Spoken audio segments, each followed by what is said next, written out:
Hey there, it's Kelly Carter with Andscape. I'm sitting down today with legendary rapper, producer, icon, sports league owner, Ice Cube. We get into all of the things. Ice Cube, thank you so much for joining me today. Thanks Appreciate for having you. me. Always. So let's go back to the beginning. Where did your sports journey begin? Because when you think about LA sports and you think about the biggest supporters and the biggest fan, you automatically think about Ice Cube. So where did that journey start for you? Oh man, getting into LA sports, my family were huge USC, UCLA fans.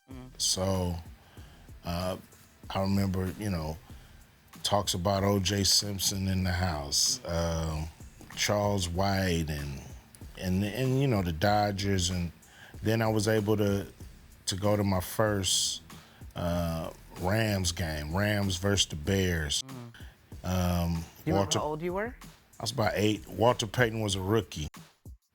Getting a chance to see my first Laker game, and then having the Lakers get Magic. I'm about 10 years old, so from there I was just sports crazy. Watching Magic win the championship. It's pretty cool. How did that show up for you in your early work? Because we all know that you really started writing when you were a teenager, when you were probably before you were a teenager, actually. How did, your fandom for LA sports show up in those early writings of yours? If you really look at us in the Raider gear, wearing that Raider gear, it was when they became the Los Angeles Raiders. They win a championship.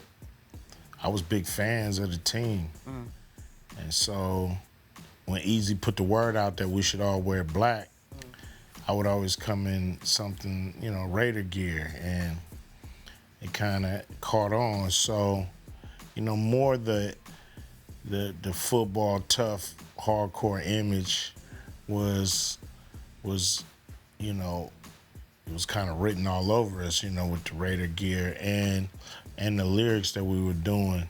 So I would have to say that. But, listening to the music back then, Curtis Blow had a big song out called "We Playing Basketball." Yeah.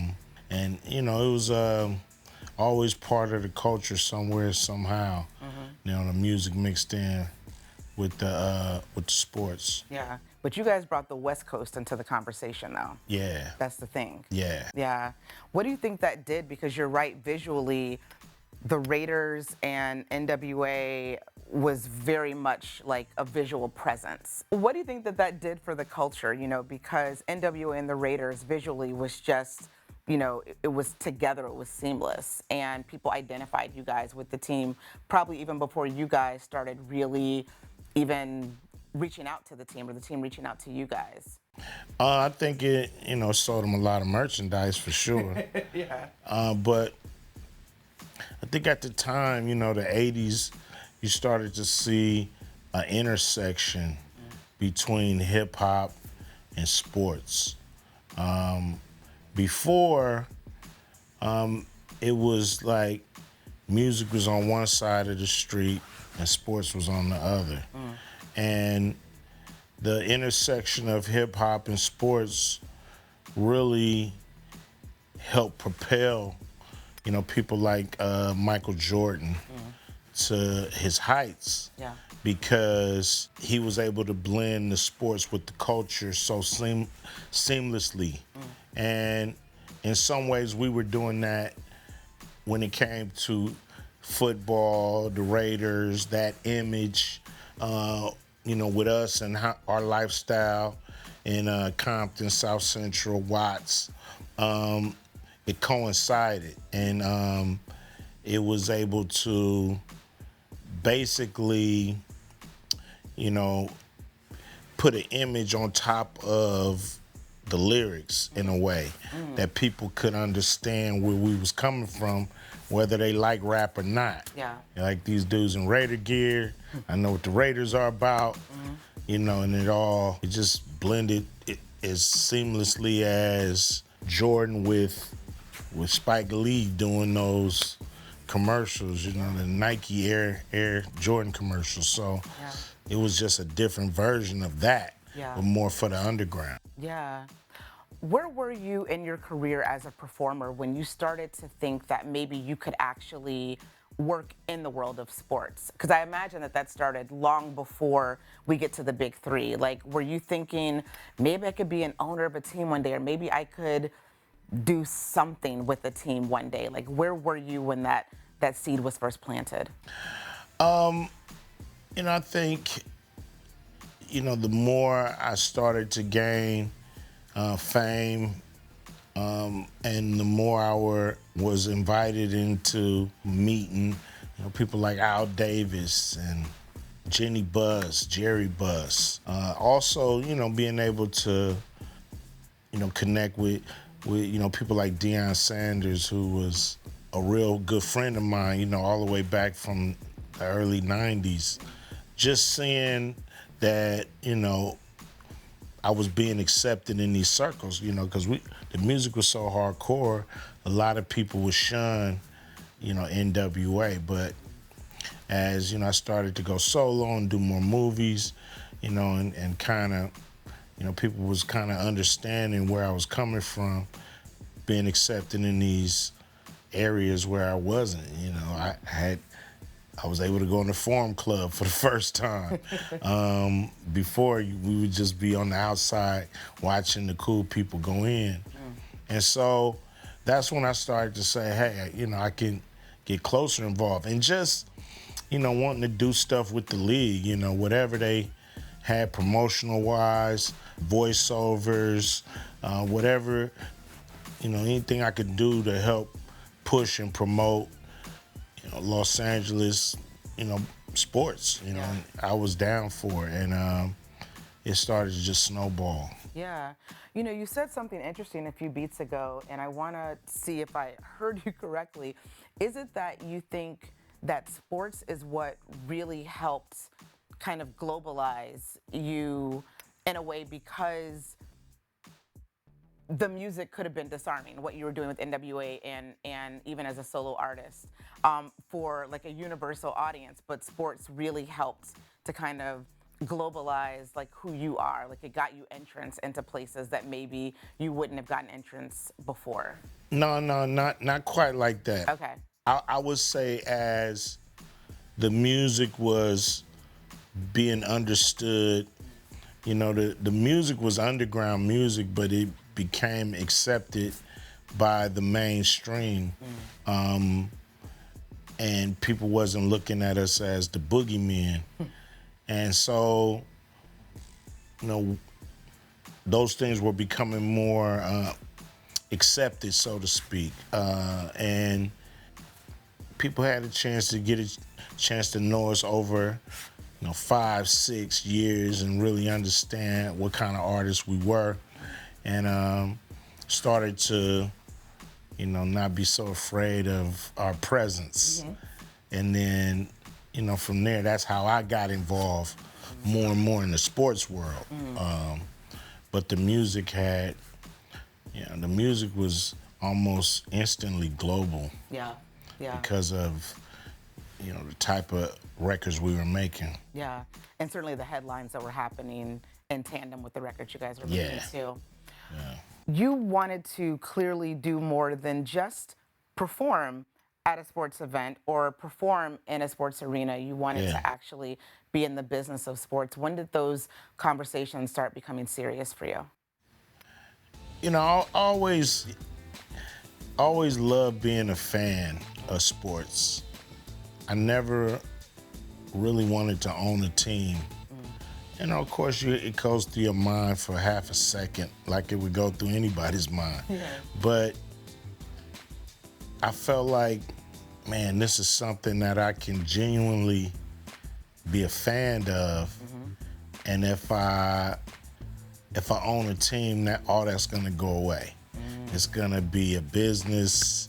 I'm gonna worry about, I'm already cussing at the TV, and I don't have a, horse in the race, so to speak, let alone it's our business. So I felt like I would lose a part of me. A part of what I enjoy is being a fan of the Lakers or the Dodgers or the Raiders. Yeah. You know, I love being a fan. That way I can, you know, I don't have to like worry about the team. I can just root. Yeah. So, you know, I was happy where I was. But then, you know, when you got a good idea that keeps like pecking at you and haunting you, Yeah.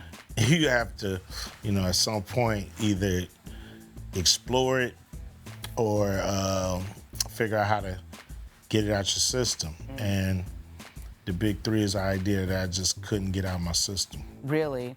Because I would have to imagine, like, at some point in your career, especially as ownership was looking to diversify its, you know, kind of C-suite and top offices, that someone would have reached out and said, we want you to be a part of this investment group to come in and purchase a team, or we want you to be a consultant in this way. But for you, you wanted to still be a pure fan and stay away from that. But the Big 3 was something that you said, I'm willing to take the risk and own my own league. Yeah. Not just a team. Yeah. Yeah. Well, we were with the Big 3. I felt like as a fan, I wanted to see more basketball. As a fan, I felt like they don't have enough room in the NBA for the great players, and they end up out of the league before it's time, when they still have game left in the tank. And why can't we see these guys play? Yeah. I know they play on the weekends. I know they in some gym somewhere getting a run in, but why can't we as fans pay for that, pay to see that? So as a fan, I just wanted more. Kobe scored 60 points in his last game, and there's nowhere you can see him play again.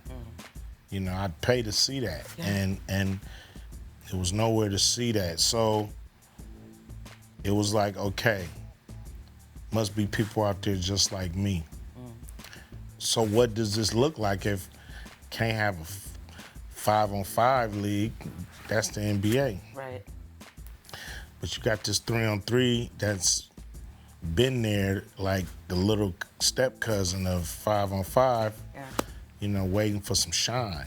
And it's kind of like, let's polish this game up because everybody plays it, knows it, understands it. It's a part of basketball, but it's just not professionalized. Let's professionalize it.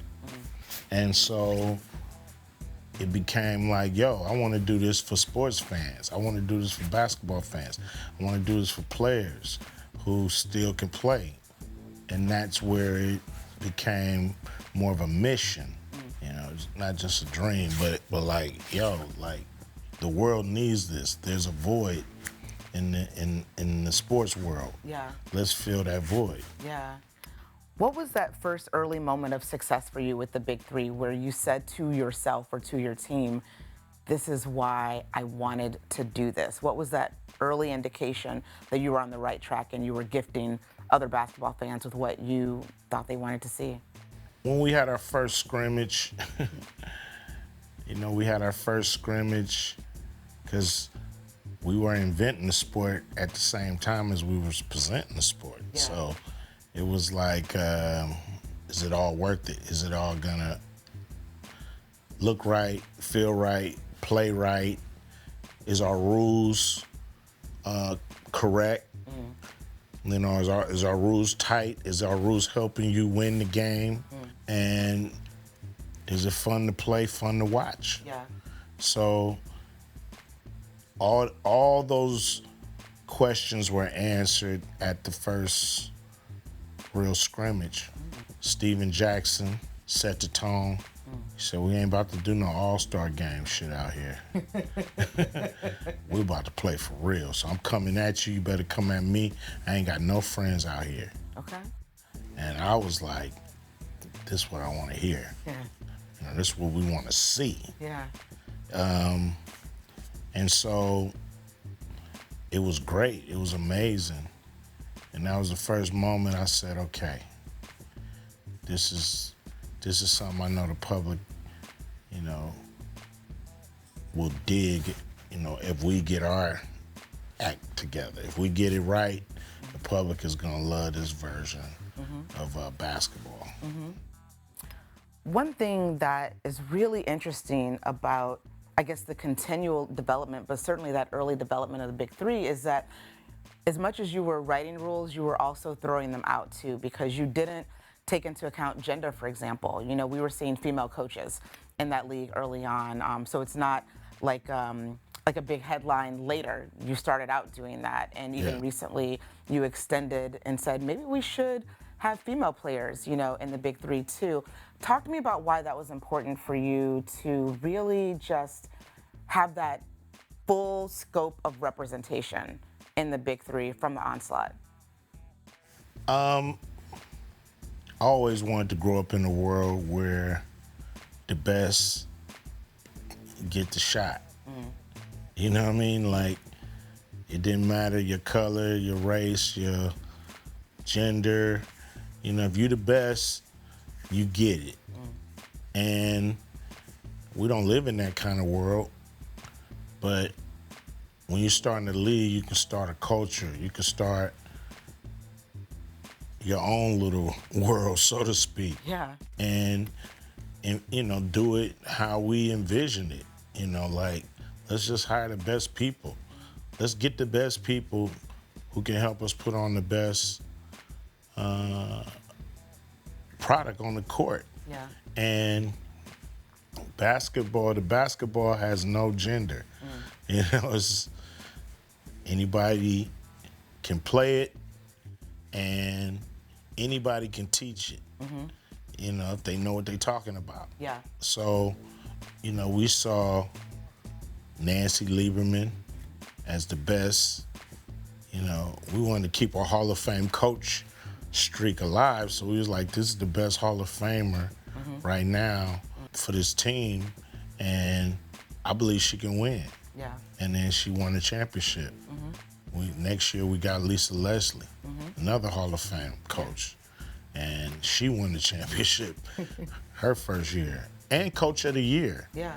Which is voted on by the other coaches. Yeah.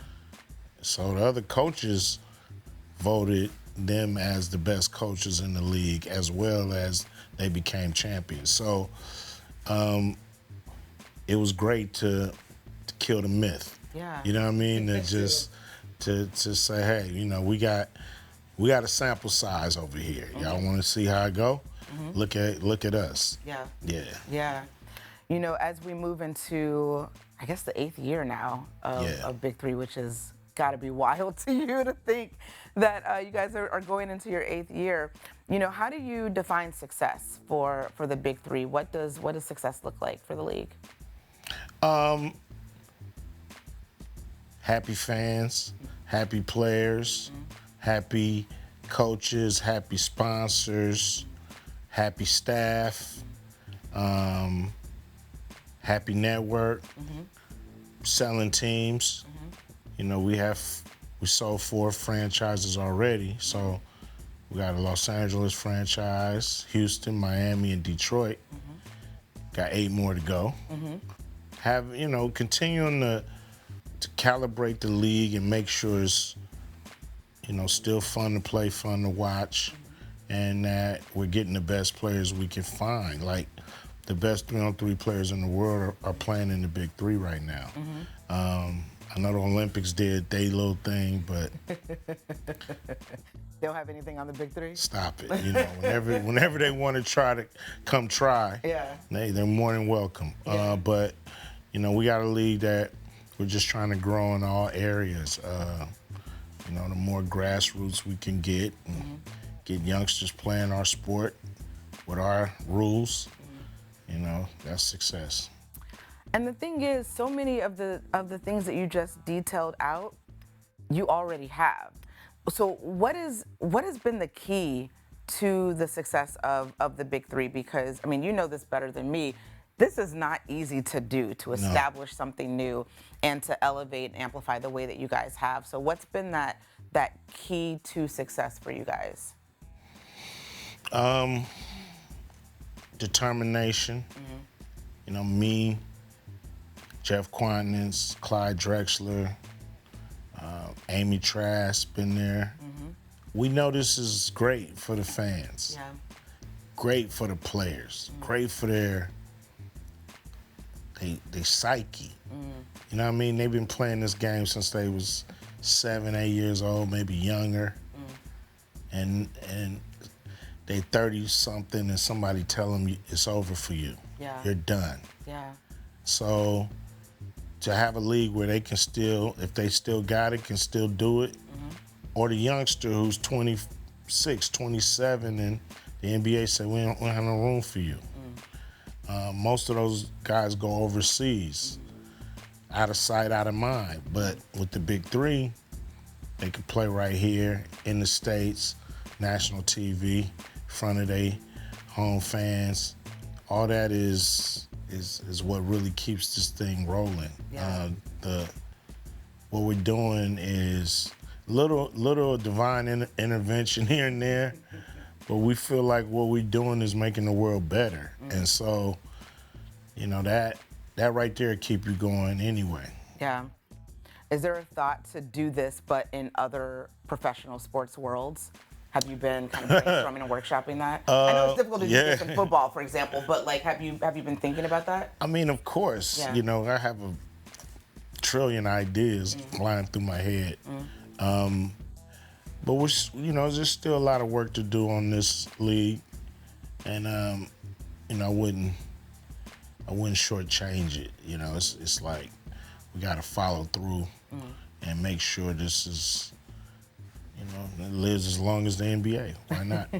Well, it's already inspiring, I think, other people to kind of develop similar leagues. What role do you think the Big 3 has served with some of these other new leagues that we're seeing pop up? A lot of them probably have our deck, you know, looking at how we do things and how we done things. Right. And they should. You know, we were inspired by the UFC and how, you know, boxing was for a certain few, but here you are, a different style. So we felt like, yo, this is 3-on-3 been there just waiting for somebody to do something with it special. So it's like we didn't reinvent the wheel. We just polished up the chrome a little bit. Let people see those rims. I see. How soon might it be before we see some of those ideas that you have manifest themselves? Like, how far off are we from seeing a Big 3 version in baseball or hockey or football? You know, what's really, I think, in our favor is, like I said, this has been something that aesthetically people have been used to seeing, even if it's just in the backyard, playground, schoolyard, whatever. So we had a leg up a little bit. You know, everybody still plays 3-on-3. Most hoopers, if you're not pro, you play more 3-on-3 than 5-on-5. So I don't know how it would work in other sports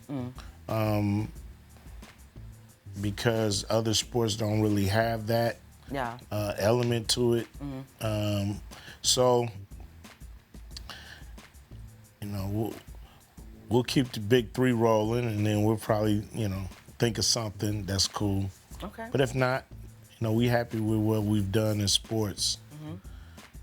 It's been extremely hard, but extremely satisfying. Yeah. Yeah. Yeah. That's good. That's good. What's the thing that can happen in this next season that would just take all the work that you've done to the next level? Like, what is something that you would love to see happen? Oh man, I would love to see, you know, a big NBA player who is right about to sign a new contract, but tell them, hey, I got to play in the Big 3 too. Okay. At the same time? Hey, I got to play in the Big 3 this year. Okay. I'm playing the NBA, but I'm playing the Big 3 too. Okay. I feel like that twinkle in your eye is suggesting that you already have someone in mind. I got a lot of them in mind, but would they do it or not? You know what I mean? They more than welcome. Okay. Yeah. Okay. Yeah. Okay.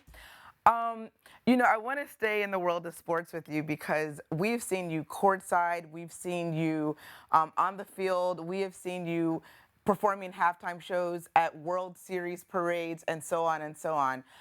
I would love to hear you kind of rank or break down your 5 top sports moments of all time. They can be moments that you've experienced yourself, or they can be things that you just watched as a kid that just really cemented and stayed with you all these years later. Oh, wow. You know, it's been a lot of great moments. I think one of them is the Leonard Duran fight, that second fight, the No Mas fight. Yeah. It's just, you know, I just remember the feeling in our house, you know, during that fight. It made a big impact on me. The Lakers beating Boston in '84, you know, something that nobody in my family had ever seen done. So it was cool to finally, you know, see them get over that hump. The Kirk Gibson home run against the A's in the World Series. That was, you know, everybody went running out the house on that one. The Raiders winning the Super Bowl, you know, Marcus Allen was pretty big. And Derek Fisher hitting that that .4 second between him and Robert Ory, last second shot. But, you know, those shots sent us running. And, man, Freddie Freeman hitting that home run was crazy. 5 incredible moments. Thank you for that. I want to pivot a little bit because we have to talk about, you know, Cube, the film star, Cube, the producer, Cube, the innovator. Next year will be the 30th, and I cannot believe I'm saying this, the 30th anniversary of everybody's all-time favorite film, Friday, and I think you guys are finally going to give us this long-awaited closing chapter of Friday. What can you tell us about that? Nothing. No, come on, man.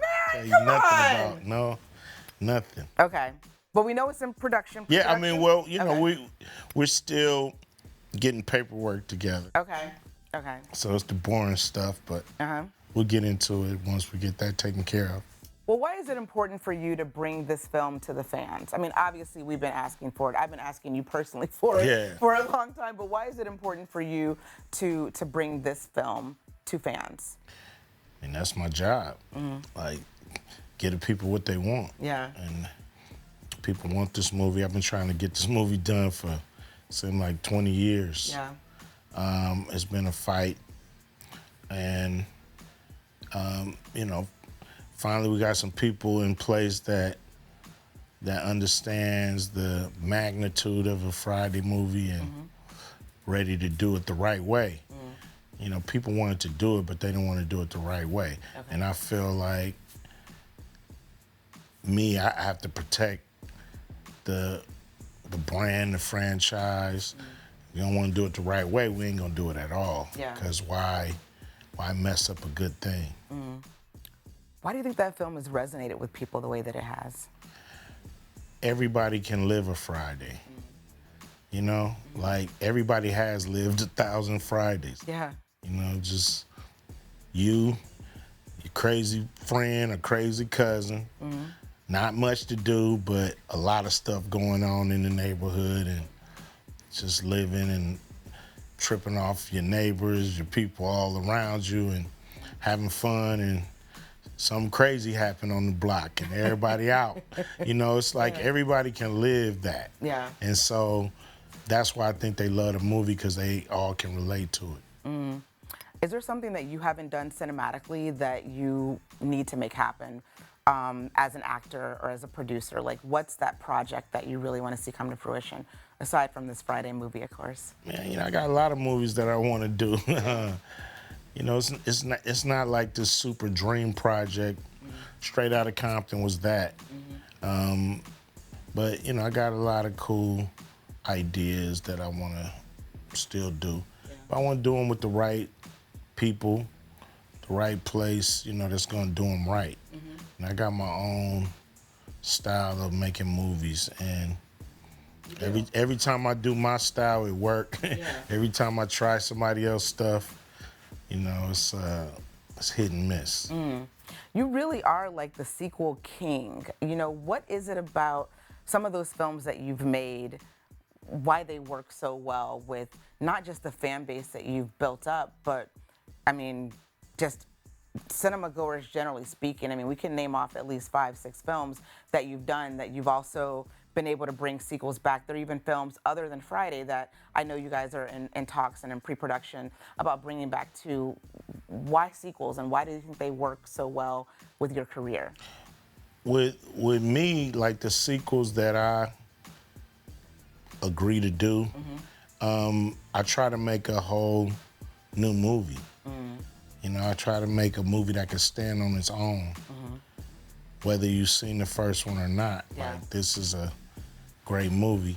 Most people's sequels are leaning on the first movie jokes, first movie feel to it, whatever. I try to just do a whole new movie with the same characters and the same, do the movie with the same attitude, but it's gonna be a standalone movie. Yeah.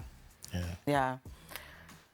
One more pivot. We got to talk about music because that's what got you here, right? Yeah. And you're still making music. What's inspiring you right now? Like when you get in the booth, and you got in the booth for this most recent album, like where are you drawing inspiration from at this point in your career? Living, you know, saying things that I want to say, hearing good music and putting great concepts around it. You know, it's still fun. It's still something that I enjoy doing creatively.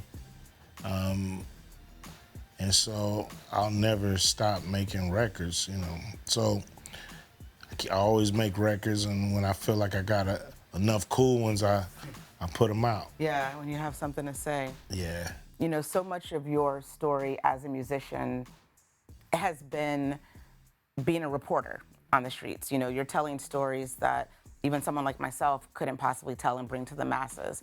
And I think in a lot of ways you're still able to do that, even though you yourself have amassed so much success. And I would imagine you're a far cry away from your own origin story. So how does that work for you, you know, as a rapper specifically, in telling the stories that you're telling right now in 2024 and 2025 and beyond? You know, I always looked at myself as an artist, just like a painter. So, you know, there's vivid memories in my mind.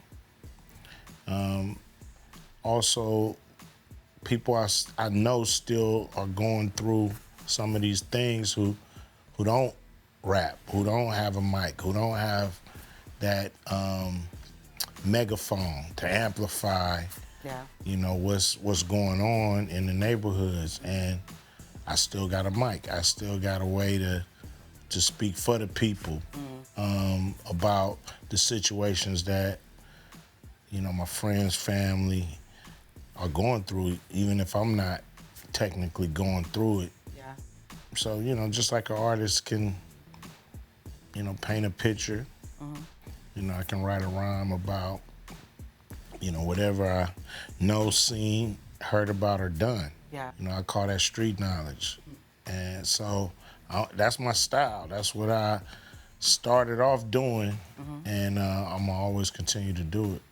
And let's talk about your influence and your legacy, because we still see it, you know, playing out almost every day with a lot of the younger guys that are out right now. We know that they were wholly influenced by you, and you were able to have something unique, I think, having a role in your own legacy with Straight Outta Compton and having your story told, but also getting flowers in a way that a lot of artists and people who have done what you've done aren't able to do. What did that do for you?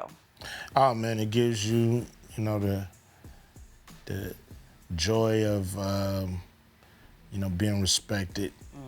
I think every person wants to be respected by their peers. especially the people who do the same thing that they do. And so I know for sure rappers, you know, they want that respect from their peers. And so when you get it, you're in a, you know, you're in a place that, it's almost like heaven. You're in a place where, you know, people respect you for what you've done, salute you when you step in the room, and, you know, always give you your flowers wherever you go. Yeah. And so, you know, for a rapper, that's exactly where I want to be. Yeah. You know, it's worth more than all the money in the world to really get respect from the people that you respect. Hands down, and I think so many people agree with me, you crafted probably the all-time greatest diss track of all time with No Vaseline, and so much so that people still talk about it to this day. It has to feel, I would think, kind of good to see little bro Kendrick also getting all of this love for, I mean, it's taken like 30 years for somebody to kind of be able to match what you were able to do with No Vaseline. Talk about that. You know, what he's done with this song, and like Not Like Us has got to be, you know, one of the biggest, you know, rap songs in history, you know, like the whole world. And so as a rapper, that's where you want to be. You know, you want to, you know, he got incredible lines and incredible metaphors on that rhyme, but the music is a hit. The hook is a hit. You know what I mean? So he got a mega hit, and it's the perfect bullseye. So, you know, I know he's having a good time riding out this way. Yeah, it's been a good year. It's been a good year for West Coast music too, yeah? It has. Yeah. It has. A lot of people dropping, you know, Snoop and Dre, Exhibit. So it's been amazing. Yeah. Yeah. What's next for you? Oh man, you know, just continuing to promote Man Down, my newest record. You know, we're getting ready for the season 8. Yeah. So getting ready for that. You know, putting a tour together. We still got a couple movies and things in the works, so got my hands full. When do you sleep? That's a lot of stuff you have going on. Yeah. I probably need to get a little more. Yeah. But, you know, I get about 6 hours and I'm good. Yeah? Yeah. What is the thing that you want to accomplish that's going to make you say, all of this was all worth it? This is why I stepped into this world in the first place. Like, is there a measuring stick that you have? It's been worth it from day one. All of this is gravy. It's icing on the cake. All I wanted to do was be a respected MC when I first started. So if you look at everything that's happened after that, it's all gravy. It's all gravy? Yeah. Ice Cube, it is always great to talk to you. You too. Anytime. Thank you so much for doing this. Anytime. Appreciate you.